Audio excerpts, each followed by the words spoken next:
Welcome, everyone. Thank you for joining us today. My name is Derek Pando, and I'm the Director of Product Marketing at Relay. I'd like to welcome you to this webinar with the International Luxury Hotel Association. The title of it's Masterclass Hotel Team Communications to Elevate Guest Experience. Now, today's conversation is going to range from how to build a culture of communication to how to use that to elevate the guest experience to some of our biggest challenges. So I'm really excited. Today's webinar is brought to you by Relay. If you are not familiar with Relay, I brought one here. It's a sleek and discreet communication device, next generation radio. And Relay enables hotels to get much more out of how they communicate. With the built-in panic button, unlimited range, we really aim to decrease any barriers that prevent your team from communicating the way that you want to. And we know that you communicate more because in our data, we've seen that luxury hotels on average communicate 35% more frequently than hospitality. And that's why we're so excited about this topic and to dive into it. But I'm eager to get the stars of our show in part of this conversation. So I'm going to briefly introduce two of our speakers today, and then I'm going to let them introduce themselves in more detail because their depth of experience, I think, is really going to be helpful context as we go through and discuss some of the important topics we're going to hit today. So we have with us Julian Tucker, if you want to wave, General Manager of the Thompson Denver. And we also have Rachel Paley, the General Manager of the Saratoga Arms Hotel. So welcome you both. And then maybe, Rachel, I'll turn it over to you to give a little bit deeper introduction. Sure. And then Julian, if you want to share more with the audience about yourself. Absolutely. Thank you so much. My name is Rachel Paley, and I'm the general manager of the Saratoga Arms Hotel. So we are located in Saratoga Springs, New York, which is about 3 hours north of New York City, in a small city here. We are a boutique property, so only 30 guest rooms, but a luxury concierge hotel, very high touch, focused on guest service, and lucky to have a wonderful team that communicates well and really does the right thing by all of our guests. So I'm very happy to be here. All right. Hello, everybody. Thanks for having me on today. Julian Tucker, General Manager at the Thompson Denver Hotel in beautiful downtown Denver, Colorado. It is a 216-room luxury lifestyle hotel, and just opened about 2 years ago. We just had our 2-year anniversary in February this year. So new to the city. The Thompson brand is spearheaded by the Hyatt Corporation. I've been with Hyatt for just about over 25 years and have worked at pretty much all of our brands: Regency, resorts, lifestyle, luxury lifestyle, in the Caribbean. Lived in Trinidad and Tobago, lived in Aruba for a little while, all working for Hyatt Hotels. So happy to be here and share a little bit about how we do things on our end. Awesome. Well, we're so excited to have both of you here. And I must call out that when we started this conversation, I asked Rachel, I was like, is that your real background? Or is that a virtual background? And so she confirmed that it's real. She's in the thick of it, in the moment, in one of her guest rooms. So 100% authentic experience today. That's it. Yes.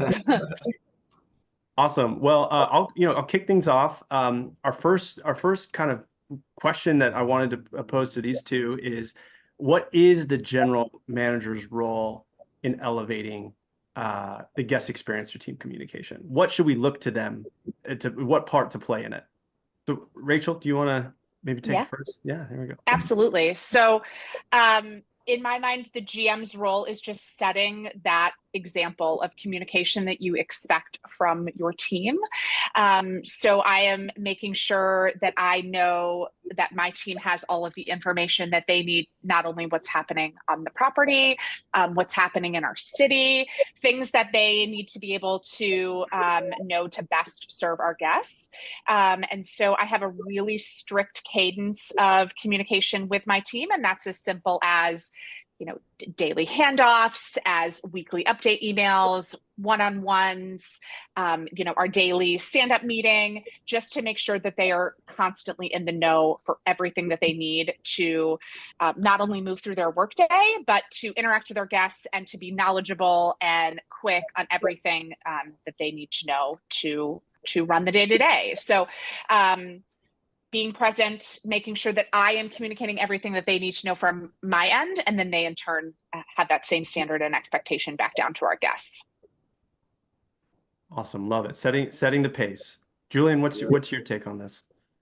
Yeah, it's and Rachel kind of alluded to it, but it's really walking the talk, and setting that example, and modeling the behavior that you want to see. So if you're not a great communicator as a GM, it's almost impossible for your team to have that level of communication, and it's really critical just to make sure that the communication that we're presenting we're giving to our team, that we have that same cadence and that we're delivering that communication on a daily basis, so they see that the behavior that we want them to kind of be a part of is being executed by the GM as well. Love it. And, this made me think, like, is this something for both of you that kind of came naturally as you've risen through the ranks? Or is this something that as you've, arrived at these positions of influence as a general manager, you've had to double down on and focus more on in a different way? Or was it kind of good training along the way that made it more natural? I'm curious. I'll jump in. I think it's training along the you get more comfortable along the way. But if you've moved up through the ranks, you've experienced good management communication and poor management communication. You've been in a variety of roles where you felt like you were armed with everything you needed to know. And then I'm sure we've all had at some point in our career, even if it was back in our early career, of being put in a position where you felt like you were a little in the dark. So I always take that personal experience and make sure that I am being the leader and communicating in the way that I have always wanted in any role that I've had within a hotel. At the end of the day, we're a 24/7 operation. So we do not leave at the end of the workday and pick threads of communication up the next day at 9 a.m. And so communicating across shifts and that everybody is knowledgeable to keep that thread going with our guests is essential to our business. So I think it's a honed skill over many years of different roles. Yeah, I agree. And drawing from those experiences, right? I always try to think about things that have happened in my career that didn't make me necessarily feel the way that I needed to feel in order to execute my job properly. So I use those as kind of motivation to make sure that I'm propelling myself forward and not putting my team in those situations. Because I remember how uncomfortable and how unprepared it made me feel. So drawing on those experiences as well as the positive ones, but I also think that it's kind of that old adage of if you don't want to make something repeat, you have to change the behavior. So I always try to focus on that and lean into that as well. Wonderful, yeah. So maybe when you do have those poor experiences, no matter what level you're at, maybe make a mental note that one day this might help you be a very effective general manager of what not to do. Absolutely. That's great. All right. Well, I'm curious, like how do you feel like communication impacts employee engagement? Like where it goes well, where maybe it can be challenging. Julian? Yeah, I can start with this. And I think, as we kind of talk through this and, we kind of alluded to it earlier, really thinking about the success of your hotel and thinking about how all of these things really, really kind of work together in order to make sure that your team is engaged, and also that leads to such great customer service and such great customers experiences, because we all know that employee engagement leads to great customer service, right? So when you think about effectively communicating and how that relates to engagement, it all really kind of works in unison, and it helps, from the, as I mentioned, from the top, and everything starts to funnel throughout the day. I always call it the whirlwind. We talk about things early in the day, and then life happens, right? So how do you make sure that, whatever those things are that are happening between the day, also, we're still communicating it on a constant basis to make sure that we're all aligned and we're all moving in the same direction. Love it. Rachel? Yeah, absolutely.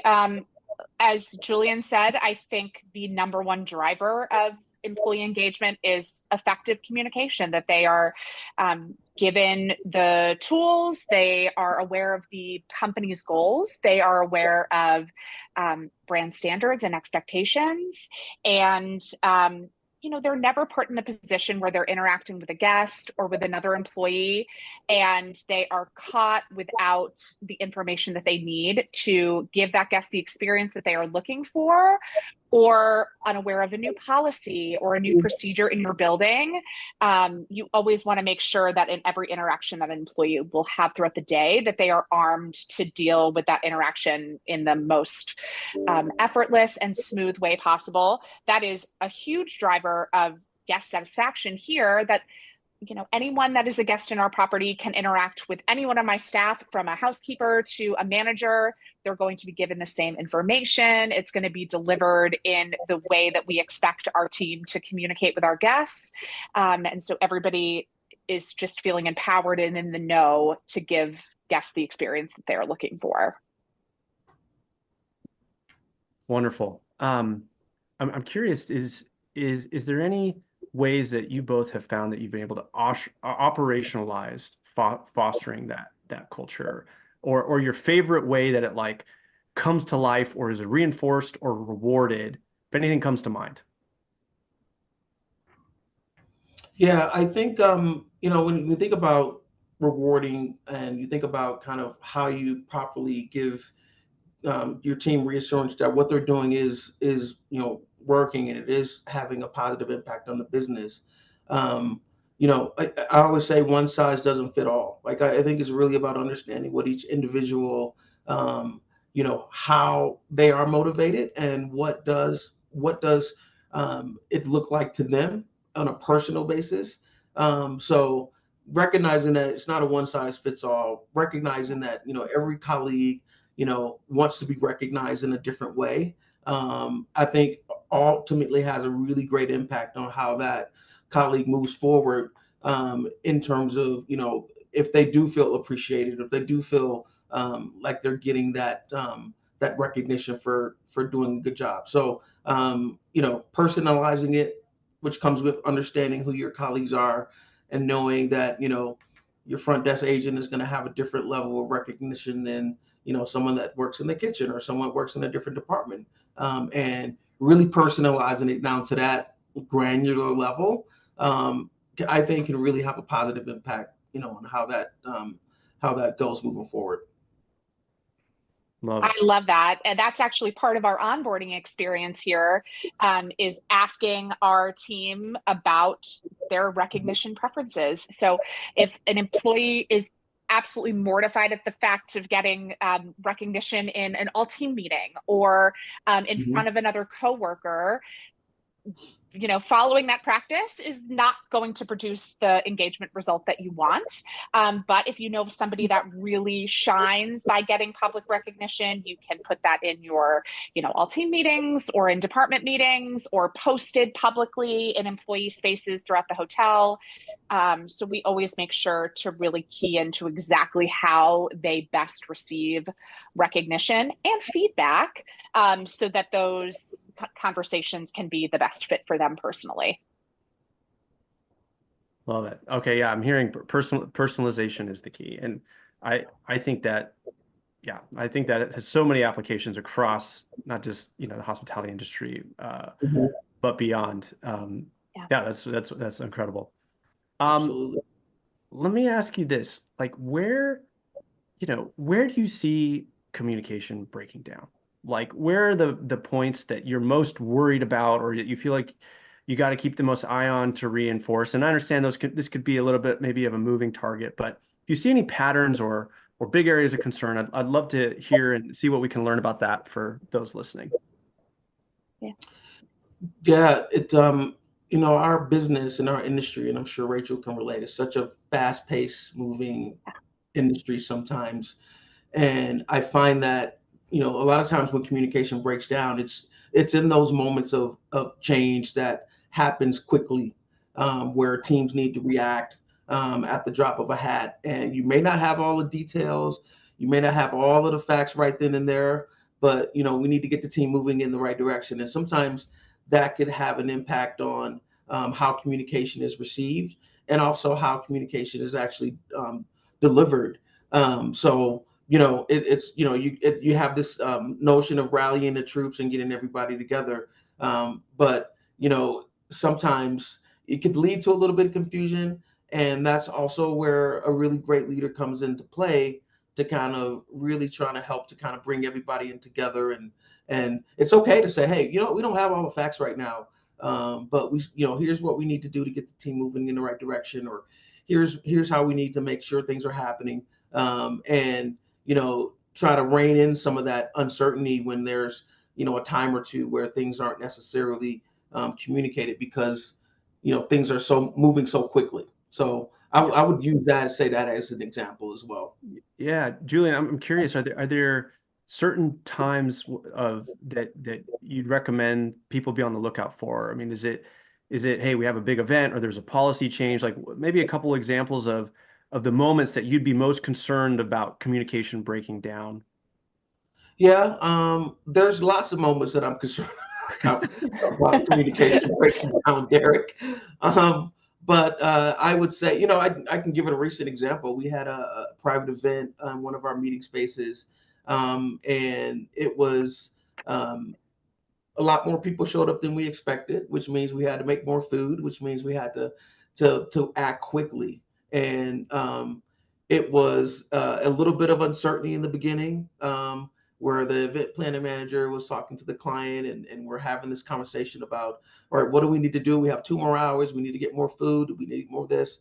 And at that moment, that could go really south if the leadership and the communication is not there, because there's a million layers of people you need to communicate to. You need to communicate to the kitchen. You need to communicate to the employees that are working the event, to make sure that they know what's happening and what we're doing about it. So, those are, I think, those moments where it's really critical to just be as communicative as possible, even when you're in the face of not truly having everything ready to go at that moment.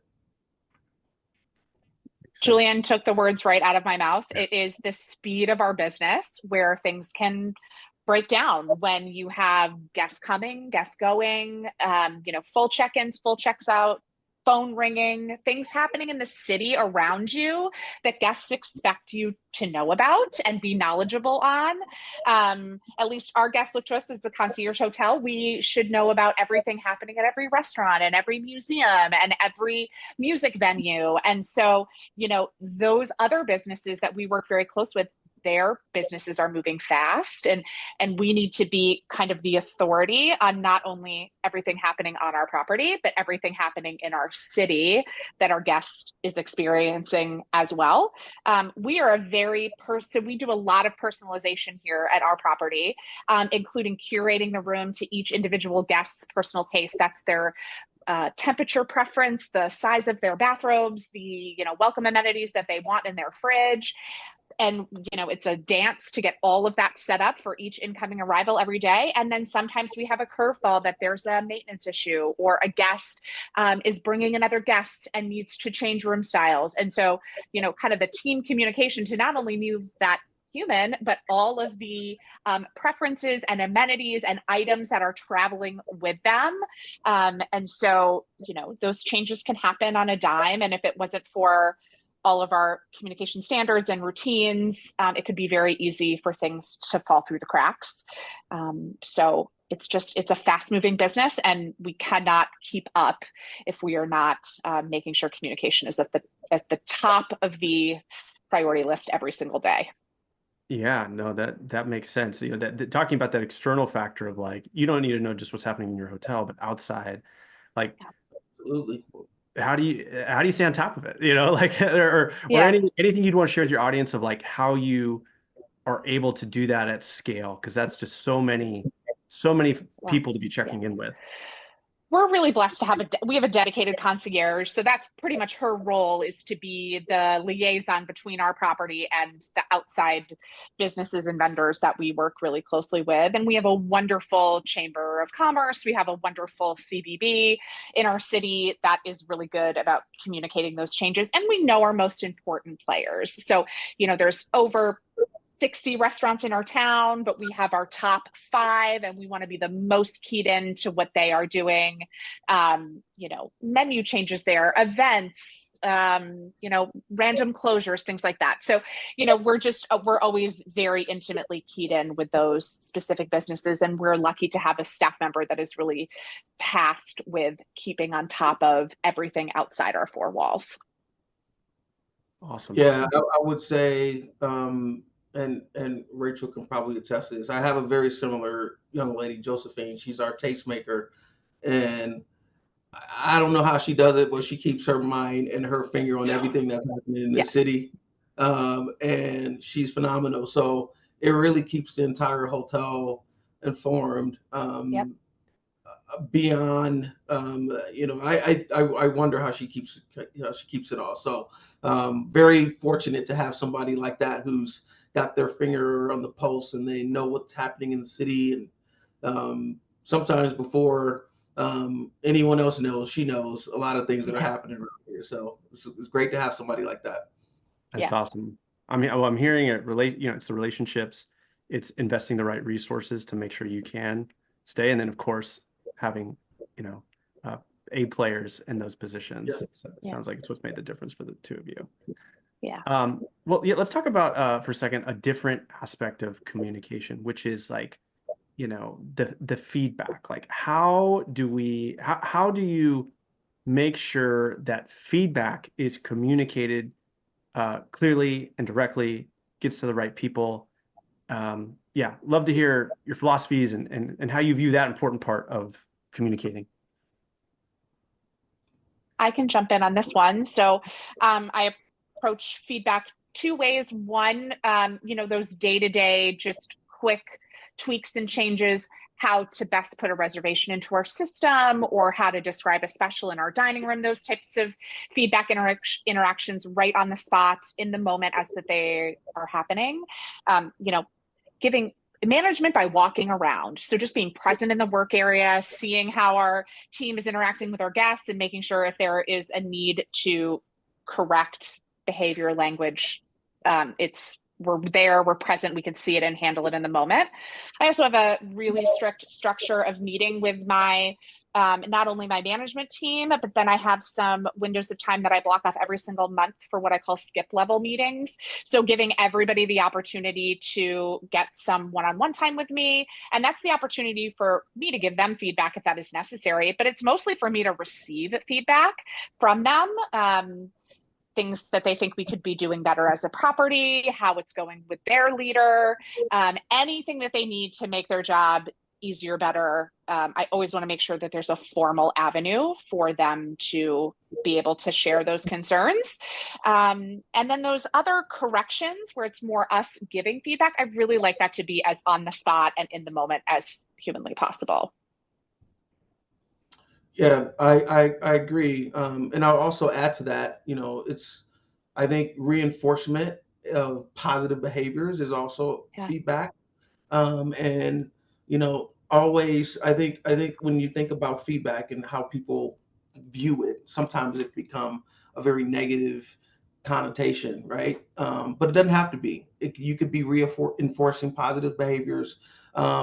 And that breeds more positive behaviors. So you have to have less of those conversations, or those corrective feedback conversations, if you're reinforcing the positive.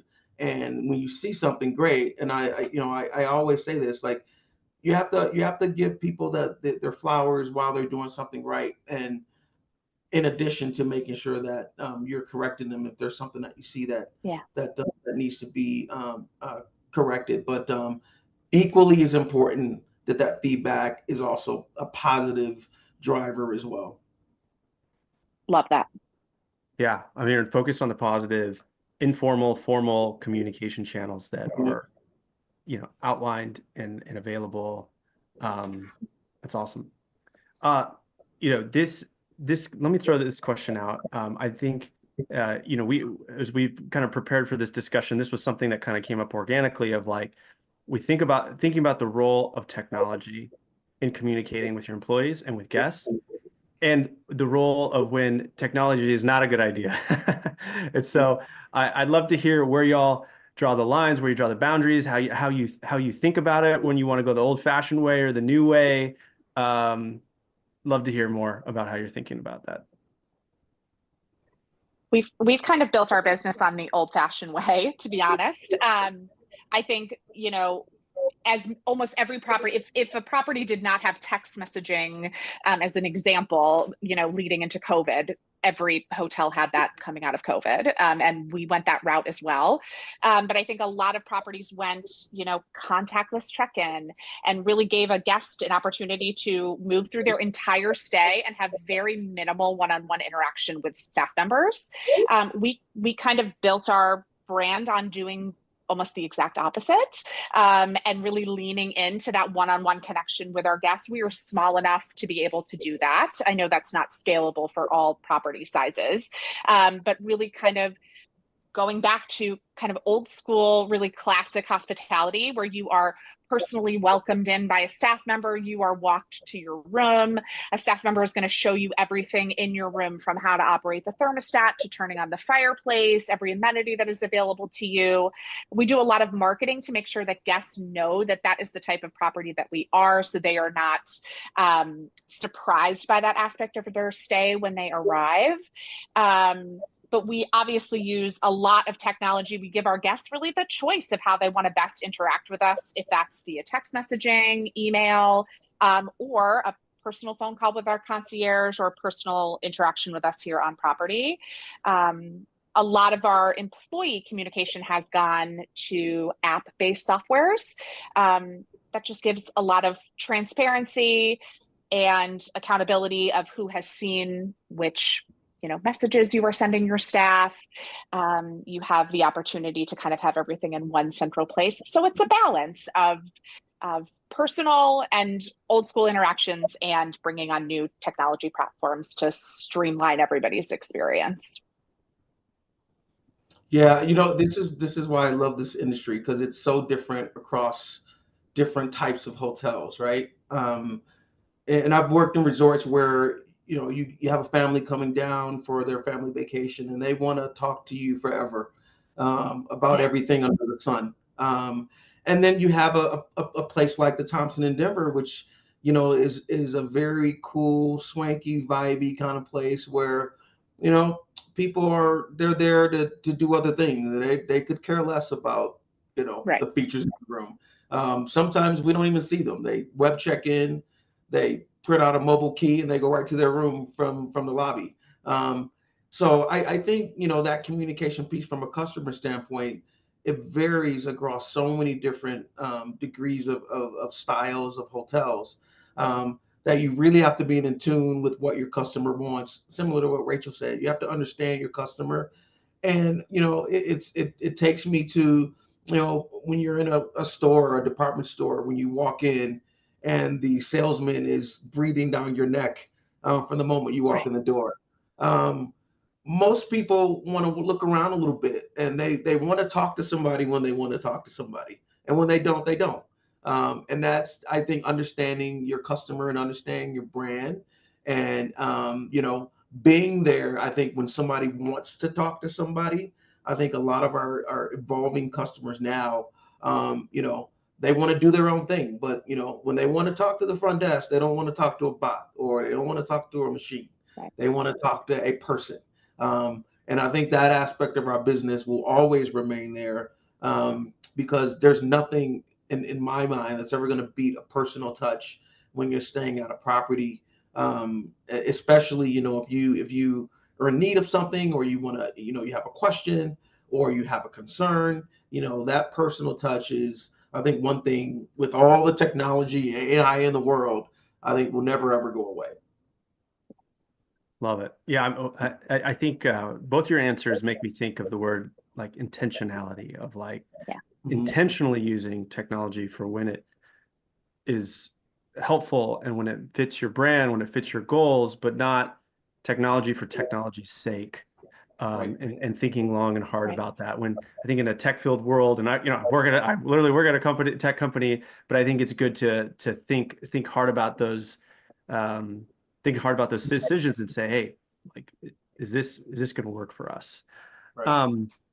No, super insightful.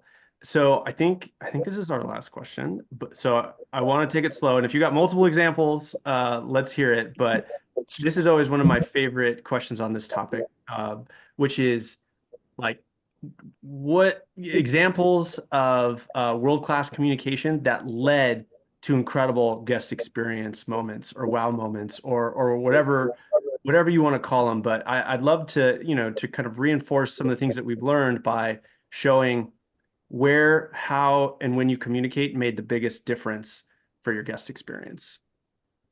Yeah, I'll jump on this one because I have a very recent one, and Love it. Derek, you'll appreciate this because this has technology written all over it. Okay, good. All right. We're big in the Teams in this hotel, Microsoft Teams, if you're not familiar with that platform, but it's an incredible communication tool that allows our teams to be so interactive and so in the moment. We use it for everything from we have ice cream in the cafeteria today to everybody meet up in the meeting room to turn a big turn for a meeting.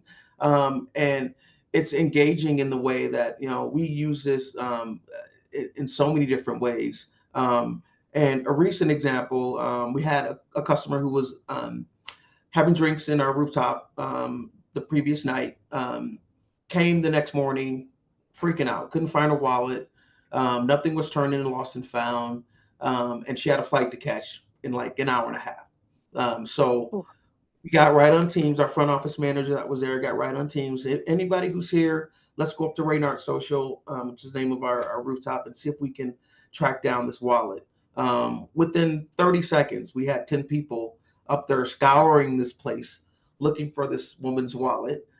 We found it buried in a cushion up there and was able to get her off to the airport so she didn't miss her flight. So when I think about communication and how it's changed and how technology can play a role in that, if you didn't have that, you wouldn't be able to get people rallied that quickly together. And I think it speaks volumes to, how it's really evolved over the years and how it's become a benefit to us to have it at our disposal and be able to move and react so quickly.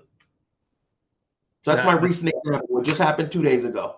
That's right. Oh, it's like we should do this again next week with how many recent examples, Julian, you shared. It's always like last 72 hours. No, that's incredible. And I see that, like the ability, I imagine 20 years ago, trying to get 10 staff members up within 30 seconds would be enormously difficult, running around, stressful. No, that's a great example. Thank you for sharing. Rachel, and I was around for those 20 years. I know I don't look like it, but I was there those 20 years. Good. So you could appreciate that.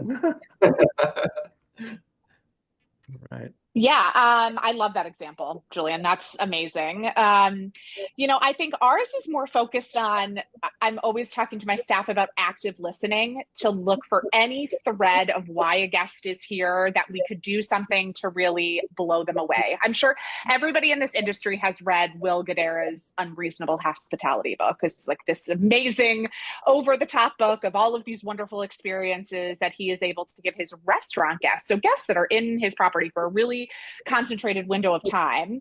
And we've kind of taken that book and that philosophy to heart of late and really have empowered all of our staff to be, again, we involve ourselves. We get right in the thick of it with our guests. And so why are they coming to town? What kind of support do they need? And how can we do something that's like a real wow moment for them? And that's everything from, maybe a gentleman makes a booking a couple of months in advance. And in some of his pre-arrival or concierge communications, we find out that he's planning to propose. And he's totally lost on how to do that well and to make it really a special moment for his soon-to-be fiance. And so, you know, we can do some little extra special touches, help him pull off the surprise. We've done that multiple times. Or even just making sure we are actively responding to every single guest request. So one story that I absolutely love is that we had a guest, this was a couple of years ago, that wrote in his online booking, just in like the special accommodations section, "I'd really love a goldfish in the room, but no pressure." And I'm like, "A goldfish? What in the world?" So I'm like, okay. So we sent our maintenance man off to the local pet store and he bought a goldfish, Jerry the goldfish, and we put the goldfish swimming away in a cute little fish bowl right in the guest room. And this guest was absolutely blown away by this. He's like, "I have put that as a joke in every online reservation for a hotel I have made for 20 years and never has there been a goldfish in my room when I arrive here." So it's just those little, you know, like every request, big, small, or crazy, we really tried to run with it. And we had very little pre-arrival communication with this particular goldfish guest.